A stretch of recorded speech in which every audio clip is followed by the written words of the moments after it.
지난주에 하나님이 요나를 부르시고 요나에게 니느웨로 가서 하나님의 말씀을 선포하라고 하는 그 내용을 살펴보았습니다. 여러분, 우리가 사명을 깨닫고 사는 건 행복한 일입니다. 여러분이 살아가면서 하나님이 나에게 명령하신 일이 무엇인지, 정말 하나님의 소원이 무엇인지, 나를 향한 하나님의 기대가 무엇인지를 한번 깊이 묵상하고 기도하시면서 그걸 분명히 하고 살아가는 삶이 되기를 원합니다. 그래서 우리의 삶의 방향이 분명하게 정해지고 정말 하루하루의 삶이 허투루 쉬어지지 않고 짜임새 있게 빈틈없이 이렇게 하나님께 쓰임받는 삶이 되기를 주의 이름으로 축원합니다. 여러분, 요나에게 말씀이 주어진 때는 여로보암 2세 때라 그랬습니다. 여로보암 2세 때는 북왕국이 가장 번성하던 시기였고, 요나에게 말씀이 주어졌던 때는 아마 주전 785년경 그 언저리에서 요나에게 말씀이 주어진 것으로 그렇게 알려지고 있습니다. 여러분, 주전 721년에 북왕국이 아수르에게 멸망을 당합니다. 이런 북왕국과 아수르, 니느웨와 이 북왕국과의 관계를 생각해 보면 요나가 하나님이 니느웨로 가서 말씀을 선포하라 하실 때 가기 싫어했던 심정이 일견 이해가 가기도 합니다. 여러분, 어쨌든 하나님은 요나에게 니느웨로 가서 말씀을 선포하라고 말씀합니다. 요나는 하나님이 니느웨로 가서 하나님의 심판이라고 하는 내용을 선포하지만 하나님의 마음을 잘 알고 있습니다. 그래서 하나님은 니느웨를 멸망시키려는 것이 아니라 니느웨를 구원하시고자 함이라고 하는 걸 요나는 알고 있습니다. 나중에 요나가 하나님 앞에 항의하고 따지면서 했던 말을 살펴보면 요나는 하나님의 의도를 정확하게 알고 있었습니다. 그래서 요나는 니느웨로 가기가 싫었던 것 같기도 합니다. 어쨌든 요나는 하나님이 니느웨로 가라 그랬더니 동쪽으로 800km쯤 떨어져 있는 니느웨로 가라는 명령을 듣고 서쪽으로 3200km 도망가려 합니다. 그러다가 오늘 4절에 보니까 3절에서는 마침 다시스로 가는 배를 만났다 그랬습니다. 일이 잘 풀린다 생각하고 이제 배에 손가락을 주고 올랐습니다. 그리고는 배미창에 들어가서 깊은 잠에 빠졌습니다. 그때 하나님이 바다에 큰 풍랑이 일게 합니다. 폭풍이 불어닥치게 만들었습니다. 그래서 배가 뒤집힐 듯 요동을 치고 있습니다. 그런데도 요나는 배미창에서 잠자고 있거든요. 여러분, 그래서 이 폭풍이 불모로 말미암아서 이 배는 아마도 상선이었던 것 같습니다. 학자들은 페니키아 상선일 것이다 그렇게 짐작을 합니다. 어떤 상선이든 어쨌든 그 배에 많은 물건들이 실려 있는데 이 장사하는 사람들에게 물건은 생명과 같은 겁니다. 그러나 이 풍랑 속에서 어떻게 하든 물건보다 중요한 건 생명이니까 우선 살아야 되겠기에 물건을 생명처럼 아끼는 그런 물건들을 다 바다에 던지면서 살아보려고 몸부림을 칩니다. 그런 사건들이 벌어지고 있습니다. 여러분, 하나님이 요나로 인해서 바다에 큰 풍랑이 일게 하셨습니다. 요나가 하나님의 낯을 피하려고 도망치려 할 때 마침 다시스로 가는 배를 만나게 되고 그 배를 타고 지금 마음속에서 이제 됐다 하고 안심하고 깊은 잠에 빠져가는 동안에 큰 폭풍우가 일어납니다. 여러분, 살아가면서 가장 위기가 어느 때인지 아십니까? 여러분, 제가 개인적으로 살아가면서 정말 이 시기가 불안하고 초조하고 위태하게 느껴지는 시간들이 있습니다. 그 시간들이 어떤 시간일까요? 여러분, 삶에 고난이 오고 어떤 어려움이 오고 그때일까요? 여러분, 그때보다 더 불안하고 초조한 시간이 있습니다. 그게 뭐냐면 분명히 내가 잘못하고 있는데 내 삶이 평안할 때입니다.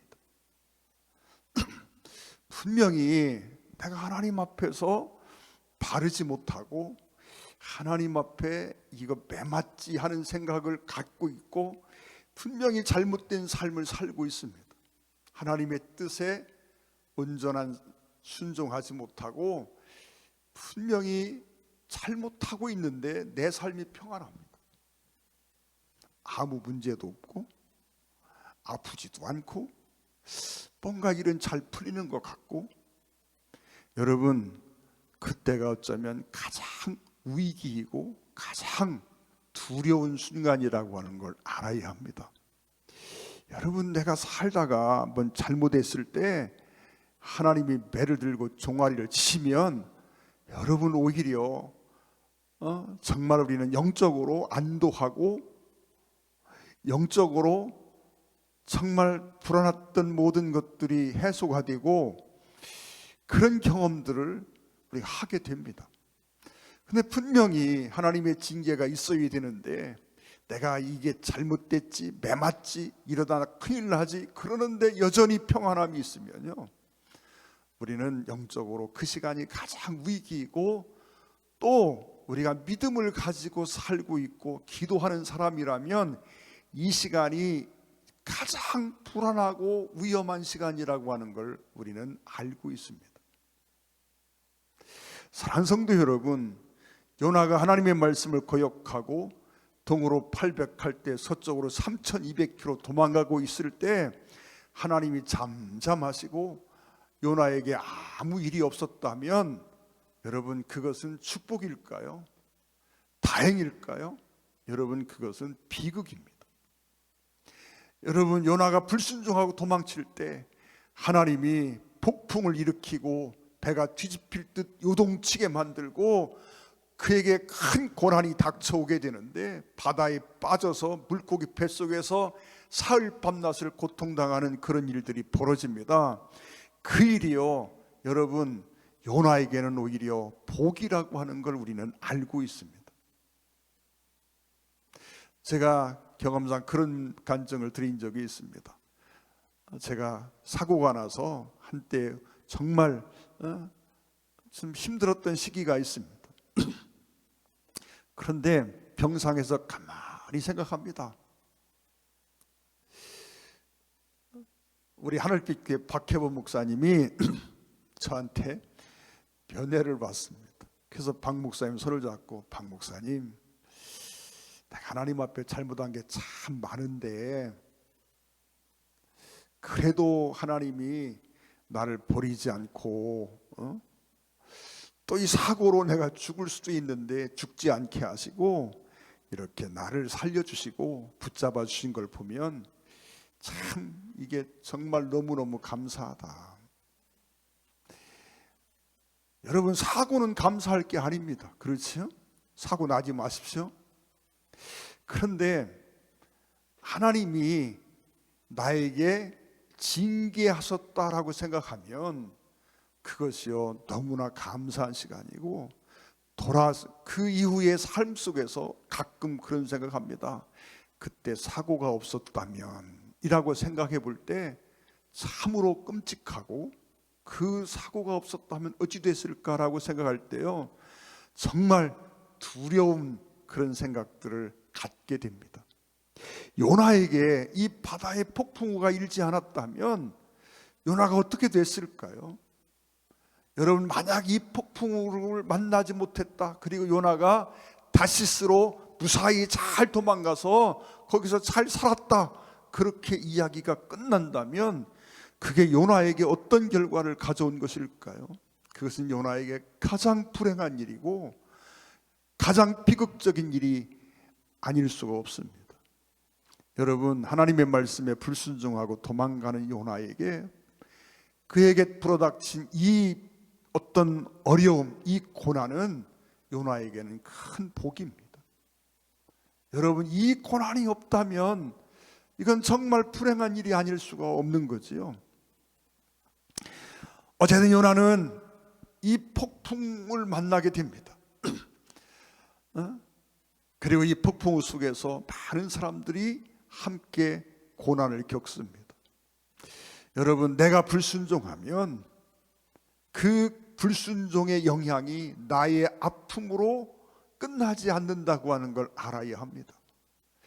여러분, 나라에 많은 어려움들이 생깁니다. 그 어려움이 생길 때마다 우리가 이야기합니다. 누구는 뭐가 잘못되고 너 어떻고 얘기합니다. 그런데 여러분, 우리가 알아야 합니다. 성도라면 우리는 그렇게 생각해야 합니다. 여러분, 이 땅에 있는 교회들이, 이 땅에 있는 성도들이요, 정도를 걸어가고 바로 서 있으면 안 생길 일들이 생겼다라고 하는 걸 알아야 합니다. 여러분, 우리가 중심을 지키고, 교회가 중심을 지키고, 교회가 믿음을 지키고, 하나님의 말씀 안에서 정말 바로 서서 걸어가면 여러분, 이 땅에 하나님의 질서가 회복될 것이고, 이 땅에 하나님의 놀라운 축복의 역사들이 나타날 수 있다라고 저는 믿습니다. 우리가 여러 가지 사회의 변화를 위해서 애쓰고 노력합니다. 그런데 여러분, 그 모든 노력보다 중요한 게 무엇인지 압니까? 성도들이, 교회들이 바로 서는 것이고 정도를 걸어가는 것입니다.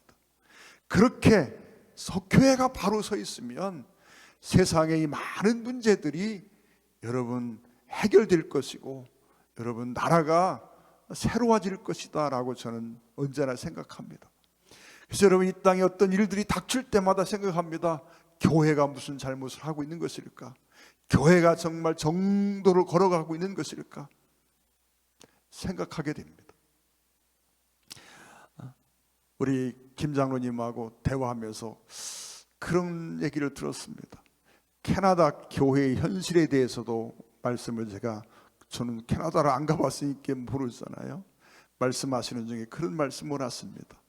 목회자가 동성애를 반대하는 설교를 하면 성도들은 그 부분을 옳게 생각할지라도 교단에서 제재가 오고 목회자가 갈리는 그런 일들이 생겨난다라고 말씀을 하시는 걸 들었어요. 여러분, 미국 교회가 교회일까요? 여러분, 미국이 지금 정상적인 어떤 모습을 하고 있다라고 전혀 생각하지가 않습니다. 여러분, 트럼프는요, 여러분 제가 알기로는 감리교 성도입니다. 트럼프 아들이 여의도 순복음교회 와서 간증도 하고 했던 걸 제가 알고 있습니다. 근데 여러분, 믿음이 좋다라고 말하는데 그 사람이 믿음이 있는 사람인지 생각해 보면, 아니 저런 사람을 보고 크리스찬이라고 세상 사람들이 인정해 줄까 하는 생각을 해보면 전혀 그렇지 못합니다. 여러분, 미국이라고 하는 그 나라에 왜 많은 이런 혼란들이 생길까요? 그 나라에 있는 교회가요, 정도를 걸어가지 못하거든요. 여러분, 미국에 있는 다른 장로교회, 침례교회는 저는 잘 모르겠습니다. 그러나 감리교회만큼은 제가 소식을 늘 듣습니다. 감리교회 감독이 동성애자고, 여러분 이런 걸 우리가 듣습니다. 그리고 거기서 여러분 만약에 동성애나 이런 것들에 대해서 비판적인 설교를 하게 되면 그날로 그 사람은 목회를 그만둬야 합니다. 여러분, 그 교회가 정상적인 교회가 아닙니다. 여러분, 미국이 정상이 아니라고 생각하면 그 원인은 교회가 정도를 걸어가지 않기 때문이다라고 저는 믿습니다. 여러분, 지금 바다에 풍랑이 일어서 수많은 사람들이 위기를 겪고 있습니다. 생명같이 여기는 재산들을 바다에 다 던지는 그런 일들이 생겼습니다. 원인이 무엇입니까? 요나였습니다. 요나의 불순종이 이러한 어려움을 많은 사람들이 겪게 만들었습니다. 오늘날 이 땅의 많은 사회적인 문제들을 이야기합니다. 우리는 그것들을 말하기 전에 우리 스스로를 성찰해야 되고, 우리가 믿음 안에 서 있는지, 정말 하나님 보시기에 내가 합당한 모습을 하고 있는지를 먼저 살피는 그런 것들이 정말 필요합니다. 여러분, 폭풍은 영적 잠에서 깨우는 기능이 있습니다. 요나가 지금 깊은 잠에 빠져 있습니다. 그런데 이 폭풍으로 인하여 여러분, 이 요나가 잠에서 깨어나게 됩니다. 물론 다른 선원들이 요나를 깨웠지만 어쨌든 이 폭풍으로 인해서 요나가 잠에서 깨는 일들이 일어났습니다. 여러분, 우리의 삶에 내가 잘못된 길을 가고 있는데도 아무 징계가 없으면 우리는 계속 영적인 잠에 빠져 있게 됩니다. 그런데 여러분, 우리가 영적으로 잠들어 있을 때, 내가 그릇된 길을 갈 때 내 삶에 불어오는 이러한 하나님의 진노, 하나님의 징계, 채찍들은 나를 영적인 깊은 잠에서 깨우는 그런 기능들을 합니다. 그러게 여러분, 때로는 이런 폭풍우가 요나에게는 없어서는 안 될 하나님의 놀라운 섭리고 복이라고 하는 걸 우리는 압니다. 우리가 범사에 감사하라고 늘 말합니다. 우리가 믿음의 시각으로 내 삶을 바라보면 때로는 아프고 때로는 고통스러운 순간들이요, 의장된 하나님의 축복이라고 하는 걸 우리는 깨닫게 되는 때가 너무나 많이 있습니다. 살다가요, 어느 날 몸살을 심하게 앓습니다. 저는 몸살 한번 알면요, 그 전에 정말 세상이 다 어떻게 되는 것처럼 그렇게 식은땀을 흘리면서 몸살을 앓았습니다. 요즘에는 그래도 그렇게 심하게 앓는 경우가 별로 없어요. 그전에는 몸살 한번 나면 정말 죽었다 사는 것처럼 그렇게 힘들었습니다. 근데 여러분, 어떤 때는요, 몸살을 그렇게 앓면서요, 속으로 웃는 때가 있습니다. 왜 웃는지 아십니까? 그래, 하나님이 지금도 나를 간섭하고 계시구나 라고 하는 걸 깨닫게 되는 순간, 그렇게 아파 죽어가면서 막 죽을 듯이 아프면서도요, 마음속에서 또 정말 내 심령 안에서요, 웃음이 나옵니다. 그러면서 하나님 앞에 감사를 고백합니다. 하나님 감사합니다. 아직도 내게 희망의 끈을 놓지 않으시고, 나에게 잘못되는 길을 갈 때 채찍을 들어주시고 깨닫게 하시고 돌이킬 수 있는 신호를 보내주시고 감사합니다 라고 기도합니다. 사랑하는 성도 여러분, 누가복음 15장에 보면 탕자가 나옵니다.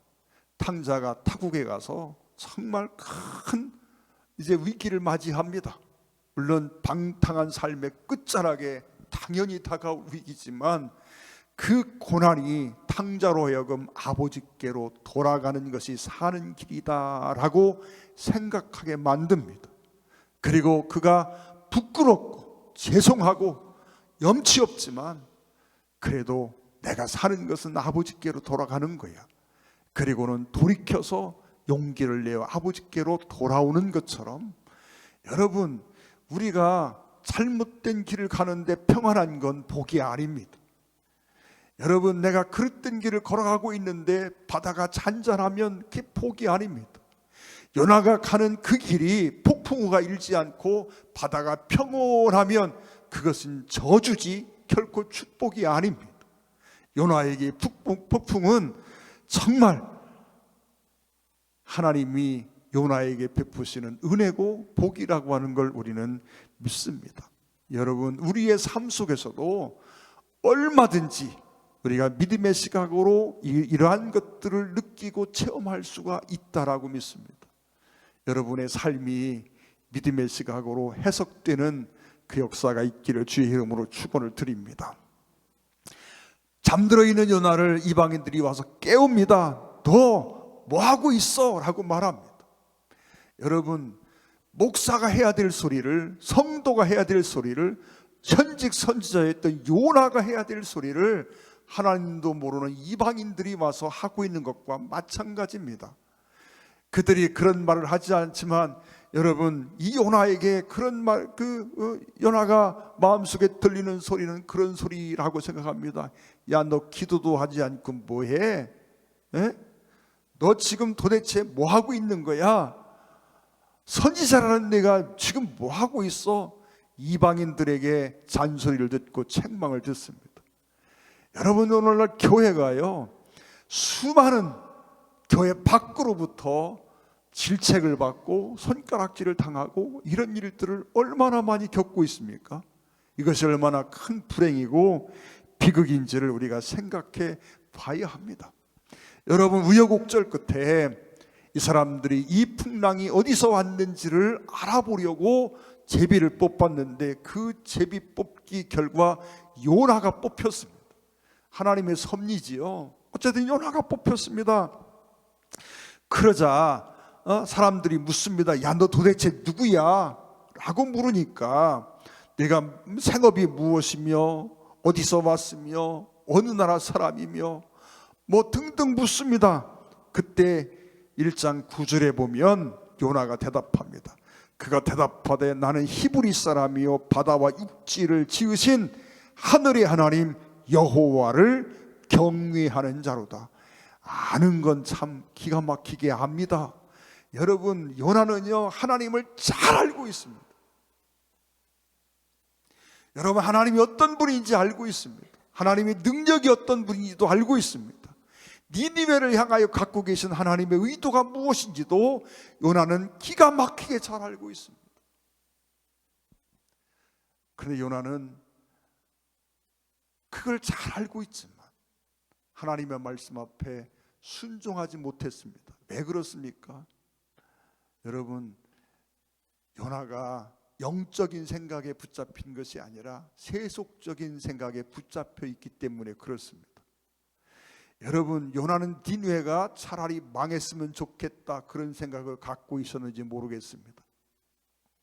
근데 하나님은 니느웨 안에 있는 자우를 분변치 못하는 자만 12만 명이니 아마 전체 인구를 따지면 5, 60만 명은 될 텐데 하나님은요 그 영혼들이 불쌍합니다. 그 죄악 가운데 허우적거리고 있는 모습 보면서 하나님은 죄 때문에 속상하고 그렇지만 그러나 그 영혼 때문에 안타까워 울고 있습니다. 하나님은 그 영혼들이 불쌍한 것, 그 영혼들이 그 죄 가운데 멸망받고 지옥 가지 않기를 원하십니다. 그 요나는 망했으면 좋겠다 생각했는지 모르겠습니다. 사랑하는 성도 여러분, 우리가 나중에 요나가 니느웨로 가서 말씀을 선포할 때 니느웨 사람들이요 놀랍도록 회개하는 역사상 전무후무한 회개가 니느웨에서 이루어집니다. 여러분, 요나는 니느웨와의 관계 속에서 니느웨에 있는 영혼들을 생각하는 것이 아니라 세상적인 관점에서 니느웨와 이스라엘과의 관계를 생각하고 있었는지 모르겠습니다. 여러분, 늘 말씀드리지요. 우리가 전도하라고 하는 것이 하나님의 지상명령이라고 늘 이야기합니다. 전도해야지 하는 마음 우리에게 다 있습니다. 설교를 들으면서 성도가 가장 부담스러운 설교가 두 가지가 있답니다. 하나는 헌금하라는 설교이고 또 하나는 전도하라는 설교를 합니다.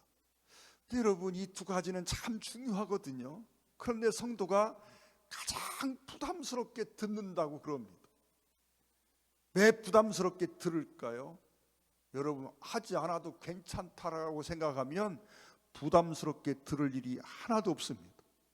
그런데 내가 하지 못해도 그래 이거 해야 돼라고 하는 믿음이 있는 겁니다. 내가 하지 못하고 있음에도 불구하고 내가 이러면 안 되지, 나의 헌금도 해야 되고 나 전도해야 되고 누구도 전도해야 되고 이런 생각들을 가지고 있는 거예요. 이것이 하나님의 뜻이라고 생각합니다. 그런데 그걸 하지 못하니까 그 설교를 들을 때마다 부담스러운 거지요. 그런데 여러분, 우리가 전도해야 된다는 사실을 알면서도 왜 전도하는 삶이 지속되지 못합니까? 말씀드리는 것처럼 의무감을 가지고 전도하면요 얼마 못 갑니다. 그래, 전도해야 돼. 하나님이 명령하셔서 내가 이게 사명이야. 여러분, 사명감을 가지고 전도하면요, 얼만큼 갈까요? 얼마 못 갑니다. 절대 지속할 수가 없습니다. 어떤 사람이 평생 끊임없이 전도하는 삶을 사는지 아십니까? 영혼을 볼 때에 불쌍히 여기는 마음이 드는 사람입니다. 어떤 사람을 만납니다. 예수 믿지 않는 사실을 알게 될 때 그 순간 마음이 아프고 그 영혼이 불쌍하고 딱하고 저 사람을 어떻게 하면 구원할 수 있을까? 지옥 가면 안 되는데, 이런 마음이 있을 때에 전도가 지속될 수 있는 것이지, 의무감을 가지고 절대 전도를 지속하지 못합니다. 전도는 하나님의 지상명령이야. 그래, 내가 지상명령을 수행해야지. 여러분, 그 믿음 가지고 전도하면요, 여러분 한 달 할 수 있습니다. 2달도 할 수 있습니다. 그러나 평생 하는 건 불가능합니다. 우리는 평생 죽을 때까지 전도자의 삶을 살아야 합니다. 그런데 여러분, 그 삶을 가능하게 하는 것은요, 우리가 주님의 마음을 가지고 영혼을 바라볼 때마다 안타깝고 불쌍히 여기는 마음이 있어야 합니다. 내 가족 중에 예수 믿지 않는 사람이 있는데 그 사람 때문에 내가 마음이 급해지지 않고, 그 영혼 때문에 내 마음이 뜨거워지지 않고, 그 사람을 바라볼 때마다 정말 안타깝고 그런 마음이 없으면 우리가 어떻게 전도합니까? 안 되는 겁니다. 하나님은 니느웨에 있는 60만 영혼을 바라볼 때 마음이 조급하고 안타깝습니다. 저 영혼들 지옥 보내기 싫습니다. 그 영혼들이 그렇게 멸망하는 걸 생각할 때 너무너무 가슴이 아파서 어떻게 하든 그 영혼들이 그 죄에서 벗어나서 하나님의 심판을 면하기를, 그리고 구원받게 되기를 하나님은 소원하고 또 소원합니다. 여러분, 그런데 요나의 마음은 그들을 영혼으로 보지 못합니다. 세속적인 관계 속에서 니느웨가, 아수르가 우리를 괴롭히고 힘들게 하는 그런 어떤 면에서는 서로 적대적인 관계에 있는 나라인데 이런 생각들을 하고 있었는지 모르겠습니다. 사랑하는 성도 여러분, 믿지 않는 가족의 영혼을 볼 때 마음이 뜨겁습니까? 안타깝습니까? 급한 마음이 듭니까? 그런 마음들이 우리 안에 있어야 하는데 어떻습니까? 한번 내 마음을 한번 들여다보시기 원합니다. 2026년 한 해 동안은 우리가 정말 그런 마음을 가지고 살 수 있기를 소망합니다. 여러분, 기도하실 때마다 주님 앞에 무릎 꿇고 기도하십시오. 하나님, 나에게 그 주님의 마음을 좀 주세요. 주님이 십자가에서 저들의 죄를 저들에게 돌리지 말아달라고 기도하시던 그 주님의 심정을 나도 좀 갖게 해달라고 기도하십시오. 그런 소원을 품고 기도하기를 소망합니다. 사랑하는 성도 여러분, 우리가 성령 충만을 위해 기도합니다. 은혜 충만을 위해 기도합니다. 믿음의 충만을 위해 기도합니다. 여러분, 오늘의 요나를 오늘의 관점으로 바라보면 여러분, 믿음이 있는 사람입니다. 하나님이 어떤 분인지, 어떤 능력이 있는지 너무너무 잘 알고 있습니다. 그리고 하나님의 마음도 알고 있습니다. 니느웨를 향한 하나님의 안타까운 마음도 요나는 잘 알고 있습니다. 내가 이럴 줄 알았다고 나중에 고백하지 않습니까? 그러면 요나는요, 성령의 사람이 아닐까요? 요나는 믿음이 정말 특별한 사람이 아닐까요? 현직 선지자 요나였고, 여러분, 요나가 예언했던 일들이 여로보암 시대의 성취가 되면서 요나가 진짜 선지자라고 인정되었던 그런 사건도 있습니다. 여러분, 어떤 사람이요 성령 충만하다고 말합니다. 그에게 은사가 있어서 병을 고칩니다. 방언을 합니다. 통역을 합니다. 무슨 각양 은사가 나타납니다. 여러분, 성령이 함께 하실 때 나타날 수 있는 역사인 건 맞습니다. 그러나 그가 정말 성령 충만한 사람이냐, 은혜가 넘치는 사람이냐라고 하는 증거는 아닙니다. 여러분, 그에게 다른 어떤 것들이 나타나지 않더라도, 특별한 능력이 나타나지 않더라도 그가 정말 은혜의 사람인지 성령의 사람인지 우리가 알 수 있는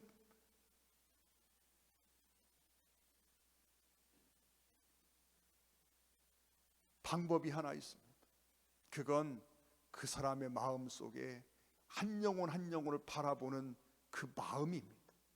여러분, 믿지 않는 영혼을 보면서 정말 안타까운 마음이 있다면, 정말 불쌍히 여기는 마음이 있다면, 그 영혼이 안타깝고 불쌍해서 견딜 수 없는 마음이 있다면 그는 분명히 성령의 사람이고 성령이 충만한 사람이고 은혜가 넘치는 사람입니다. 은혜는 많다 그러는데 여러분, 정말 영혼에 대한 그런 마음이 없다면 여러분, 어떻게 우리가 주님의 사람이다, 주님의 쓰임을 받는 사람이다, 그렇게 말할 수 있겠습니까?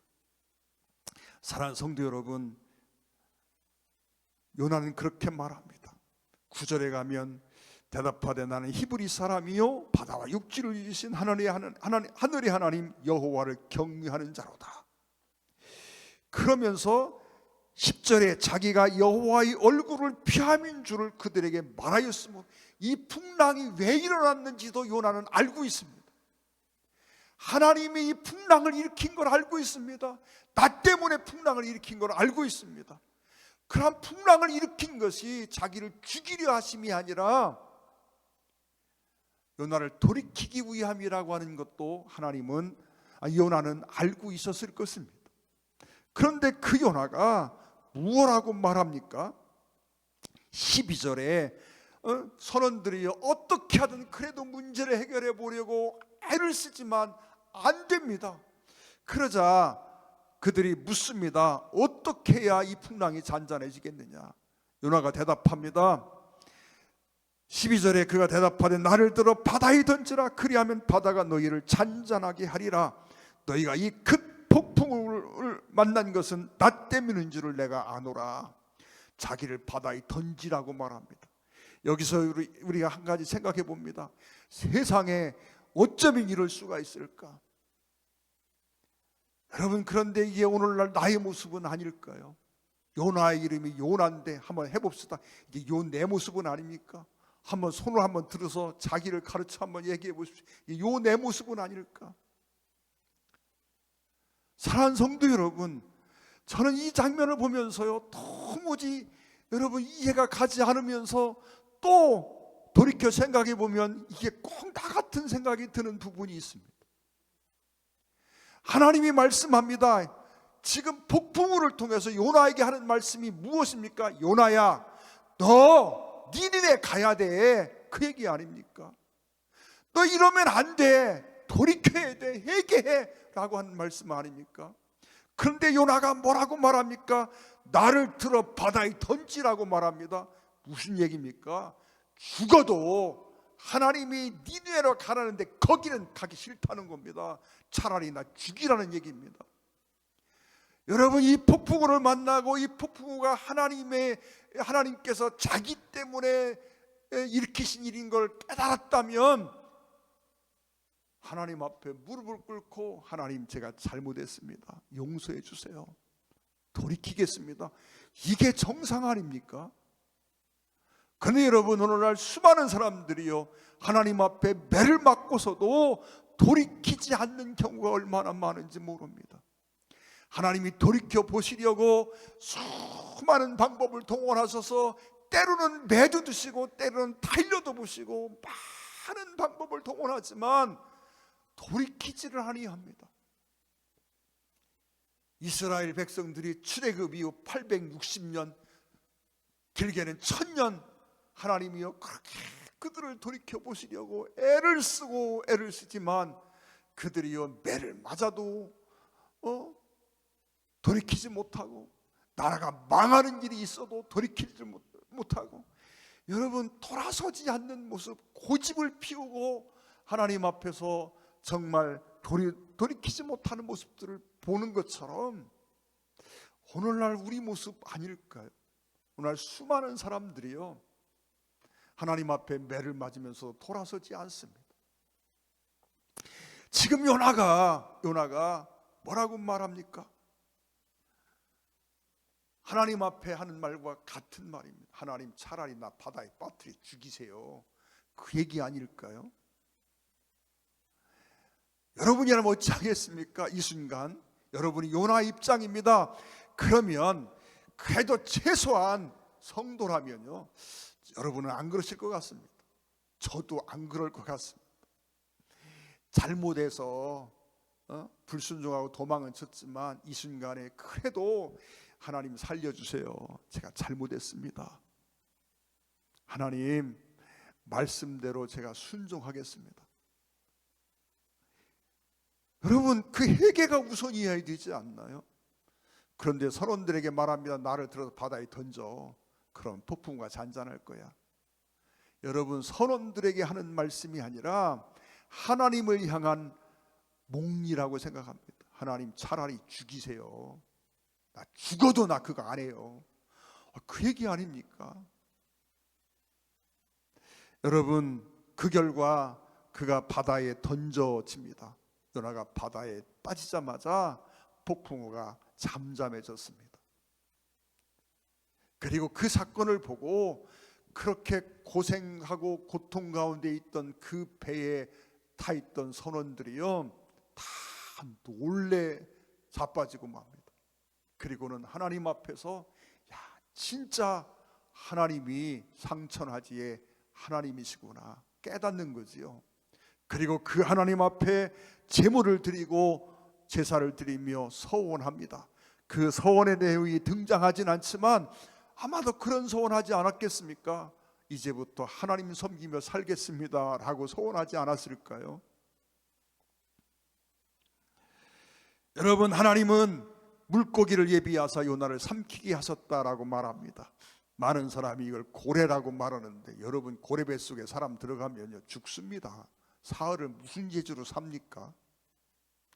여러분, 이 고래라는 말이 성경에 안 나오잖아요.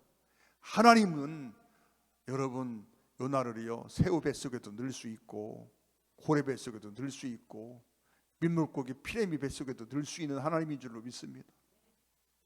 여러분, 고래라고 말하지 마세요. 예전에요, 참 지금 생각해도 기가 막힌데 교회학교 선생님이 아이들을 가르치면서 뭐라고 말합니까? 고래 뱃속에는, 고래는 그걸 깨물지 않고 그냥 삼켜서 사람이 뱃속에 들어가도 산대. 살기는 뭘 살아요. 그 빨갛지도 않은 그런 얘기들을 합니다. 여러분, 어쨌든 이 물고기 뱃속에 하나님이 요나를 밀어넣습니다. 그게 고래인지는 모르겠습니다. 상어일 수도 있고 고래일 수도 있고, 여러분, 광어일 수도 있고 망둥어일 수도 있고, 어쨌든 하나님이 요나를 고기 뱃속에 넣습니다. 오늘 본문까지의 내용입니다. 여러분, 우리 한번 돌이켜 생각해 보십시오. 도망치다가 불순종하다가 매 맞고 돌아서는 것, 매 맞고 돌아설 수만 있으면 얼마나 좋습니까?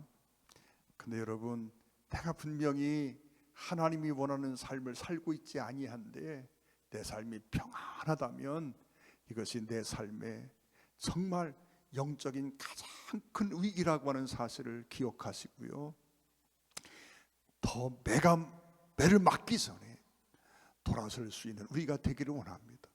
중간에라도 하나님이 매를 드신다면 얼마나 감사하겠습니까? 제가 가끔 그런 말씀드리지요. 교회 안에서 은혜 못 받는 사람들이 가끔 교회 밖에서 은혜를 받고 오는데 크게 받고 오더라고. 아이고, 변해도요. 여러분, 교회 밖에서 은혜를 받으면요 변화도요 크게 변해요. 여러분, 교회 밖에서 은혜라고 하니까 기도원 가서 은혜 받고 어디 가서 은혜 받는 거 아닌 거 여러분이 아시지요? 사랑하는 성도 여러분, 어떤 환경 속에 하나님이 나를 몰아넣고 나를 깨우치려 하실 때 몽리를 부리지 마십시오. 그리고 정말 하나님의 뜻을 찾아서 빨리 돌이켜서 주님 앞에 돌아오는 것, 이게 여러분 지혜입니다. 나중에 이 물고기가 요나를 니느웨 해변가에 쏟아놓지 않습니까? 아무리 도망쳐도요, 우리는 하나님의 낯을 피할 수는 없습니다. 기도하겠습니다. 사랑하는 아버지 하나님, 이 시간 주께 간절히 기도합니다. 하나님, 요나에게 있어서 이 폭풍은 하나님의 은혜요, 하나님의 복인 줄로 깨닫습니다. 물론 하나님이 진노하시고 징계하시는 장면이라 할지라도, 그러나 이것이 있음으로 요나가 살고, 이것이 있음으로 니느웨가 살고, 이것이 있음으로 선원들이 하나님을 만나는 놀라운 역사가 있었음을 깨닫습니다. 아버지 하나님, 우리가 폭풍우 속에서 우리 하나님을 다시 만날 수 있기를 간절히 바라옵고 원합니다. 나를 돌이키시는 하나님의 손길들을 우리가 환경 속에서 깨달을 수 있기를 간절히 소망합니다. 우리 동정교회 모든 성도가 사명을 알게 하시고 그 사명을 감당하는 삶을 살게 하여 주옵소서. 영혼을 불쌍히 여기는 마음을 갖고 살게 하시옵소서. 예수님의 이름으로 간절히 기도 올리옵나이다. 아멘. 찬양 드리시겠습니다. 320